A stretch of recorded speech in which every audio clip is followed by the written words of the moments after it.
Hôm nay chúng ta có hai chủ đề chính cần thảo luận. There will be we have two key topics to discuss today. Sẽ có hai phiên họp, mỗi phiên kéo dài 1 tiếng với 30 phút nghỉ sau phiên thứ nhất. There will be two 1-hour sections with a 30-minute break after the first section.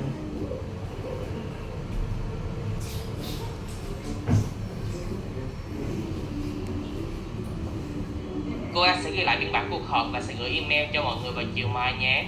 Mrs. A will be taking the minutes of the meeting and she will email them to everyone by tomorrow afternoon.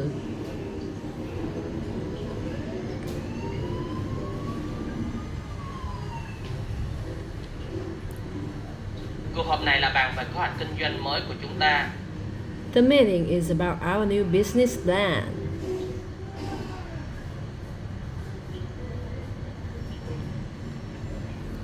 Mục đích của cuộc họp hôm nay là chia sẻ ý tưởng và tìm cách để thúc đẩy doanh số của chúng ta. The purpose of today's meeting is to share ideas and find ways to boost ourselves. Tôi không nghĩ là lúc này chúng ta nên thảo luận sâu hơn về nó. I don't think we should discuss this further now.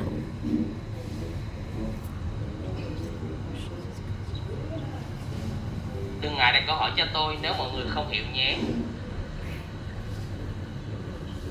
Please feel free to ask me if you have any questions, if you don't understand. Trước khi chuyển sang một chủ đề khác, mọi người có câu hỏi nào không? Are there any questions? Before we move to another topic.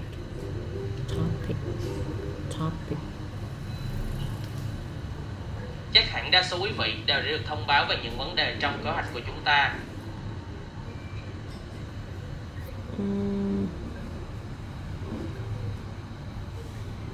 Some of you would know why we're here. Đây là những người chịu trách nhiệm dự án. Chúng tôi tin rằng đây là cơ hội không thể bỏ qua. Those of us who are in charge of this project believe that we should not let this opportunity pass us by.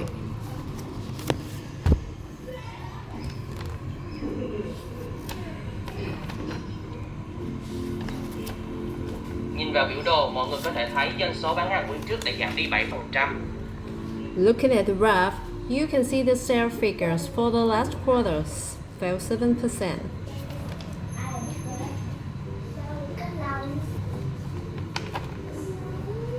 Tôi ý thức được rằng chúng ta phải cố gắng hơn để củng cố thị phần của mình.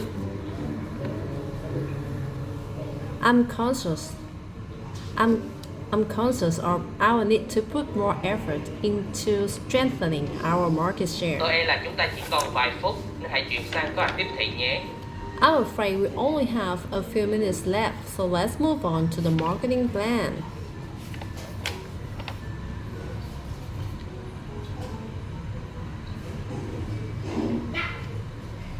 Chúng ta hãy tập trung vào vấn đề trọng yếu. Điều đó hãy đợi bàn thảo vào lúc khác nhé. Let's try to stay on this central topic that can be discussed another time.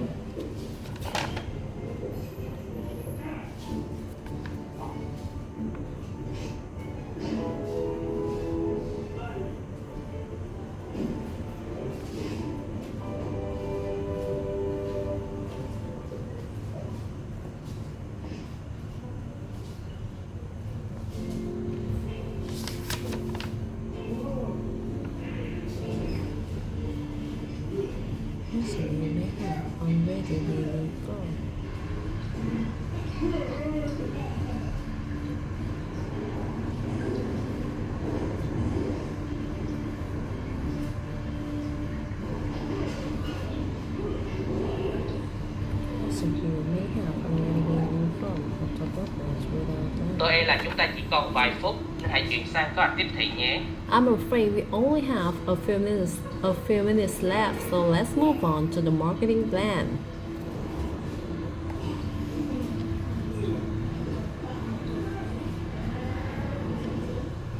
Chúng ta hãy tập trung vào vấn đề trọng yếu. Điều đó hãy đợi bàn thảo vào lúc khác nhé. Let's try to stay on this central topic that can be discussed another time. Lam sẽ dẫn dắt chủ đề kế tiếp trong chương trình. Xin cùng tôi chào đón cô ta nhé. Lam will introduce the next topic on the agenda. Join me in welcoming her.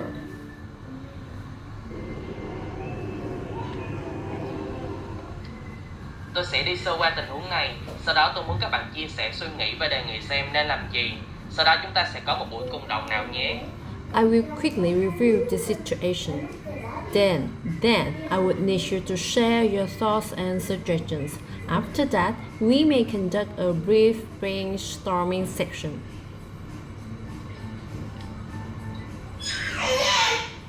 Chúng ta dành quá nhiều thời gian cho vấn đề này.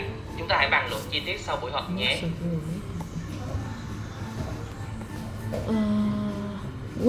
We are spending too much time. We are spending too long.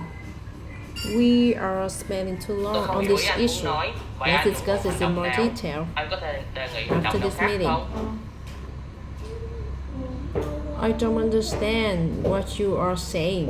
What action do you support? What alternative action do you suggest? Spend too long. We have spent too long on Vâng, this anh issue. đúng về quan điểm đó. Nhưng tôi tin sản phẩm này phù hợp với thị trường hơn. Yes, you're right about that one. However, I believe that this product is more suitable for this market. We have spent too long on this issue. Let's discuss this in Tôi mong more anh phản detail. hồi mang tính xây dựng thay vì đưa ra những nhận xét tiêu cực và cay độc. I would appreciate constructive feedback instead of negative and snide remarks.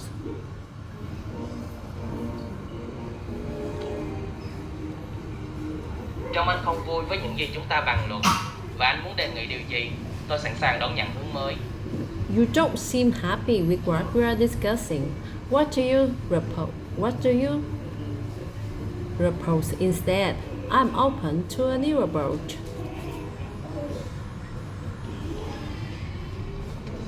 Chúng ta phải đề nghị thương lượng, nếu không chúng ta sẽ mất dự án này đấy. We have to propose a negotiation, or else we're going to lose this project. Rất tiếc là chúng ta không thể đồng ý nhất trí hôm nay. Hãy gặp nhau vào tuần sau nhé. It's too bad that we are unable to reach a consensus today. Let's regroup next week.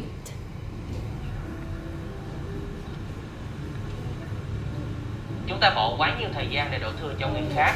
Thay vì dành thời gian và năng lượng đi vào hướng tiêu cực như là tấn công người khác hay biện hộ cho chính mình, thì chúng ta nên tập trung tìm hướng giải quyết. We are spending too much time blaming someone else rather than spending time and energy in a negative direction, either attacking others or defending ourselves. Let's focus on finding a solution.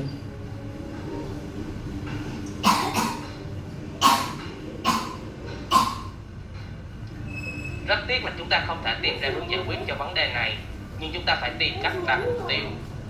Unfortunately, we are unable to find a solution that can address all the issues, but we still must find a way to achieve the goal.